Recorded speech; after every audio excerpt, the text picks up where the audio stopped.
जब भगवान श्री कृष्ण ने खोला भीष्म के सबसे बड़े पाप का सच, धुआं उठता, तीरों की सीटियां और बीच में भीष्म पितामह लाखों तीरों की सैया पर लेटे, सांस दर सांस लाल रंग बिखेर रहे, मुस्कुरा रहे थे, पर भीतर एक ही सवाल, मैंने कभी किसी का बुरा नहीं चाहा, फिर मेरी मौत इतनी भयानक क्यों।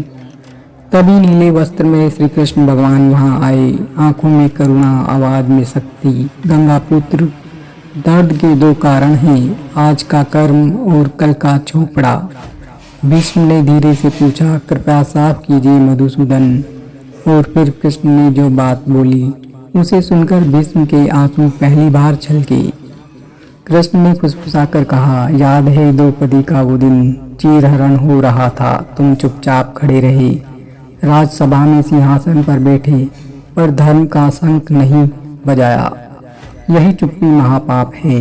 भीष्म की पलकी झपकी, वाकई उस दिन वे कौरवों का साथ देते रहे, लेकिन कृष्ण ने सिर हिलाया, यह तो आधी बात है। कृष्ण ने हथेली खोली, एक छोटी सी किरण फूटी और काल पीछे लुढ़का। एक समय था, सूखी धरती, राजा भीष्म का शिकारी, और एक सांप जो उसके पांव के पास रेंग रहा था। राजा ने मुस्कुराकर बाण की नोक से उसे उठाया और कांटेदार झाड़ी में उछाल दिया। सांप कांटों में पड़ा दर्द से झटपटाता रहा, मरा नहीं, तड़पता रहा। कृष्ण ने नजरें तान कर कहा, वही तड़प आज तीरों के रूप में तुम्हारे शरीर में है। एक छोटे से प्राणी को दर्द देना तुम्हारा सबसे बड़ा कर्ज था। भीष्म का गला भर आया, तो क्या मेरे व्रत, मेरी प्रतिज्ञा कुछ नहीं। कृष्ण ने आंखों में आंखें डाली, तुम्हारा त्याग महान है, पर कर्म का बकाया चुकाना ही पड़ता है। उन्होंने नरमी से बताया, किसी भी प्राणी के प्रति तिरस्कार आखिर अपने आप पर ही लौट कर आता है, वही कर्म का सर्कस है। भीष्म ने हाथ जोड़े, अब समझा, जो तीर उस सर को चुभे थे, जो कांटे उसने सहे थे, आज वही मुझे पाठ पढ़ा रहे हैं।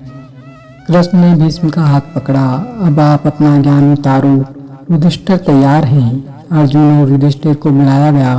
आवाज धीमी थी, पर हर शब्द चुप था। राजा का काम प्रजा की रक्षा है, अपमान कभी बर्दाश्त न करो। संयम सबसे बड़ा बल है, क्रोध आत्मा का जहर है। धर्म की राह कठिन है, पर उस पर चलना है, वही मुक्ति है। तीर उनकी आवाज को साथ देते रहे और वे बोलते रहे। दोस्तों, अगर ये कहानी आपके दिल में उतरी हो तो कमेंट में लिखिए जय श्री कृष्ण। शेयर करें ताकि हर कोई समझे, किसी भी प्राणी के साथ बुरा करना वापस लौटता है।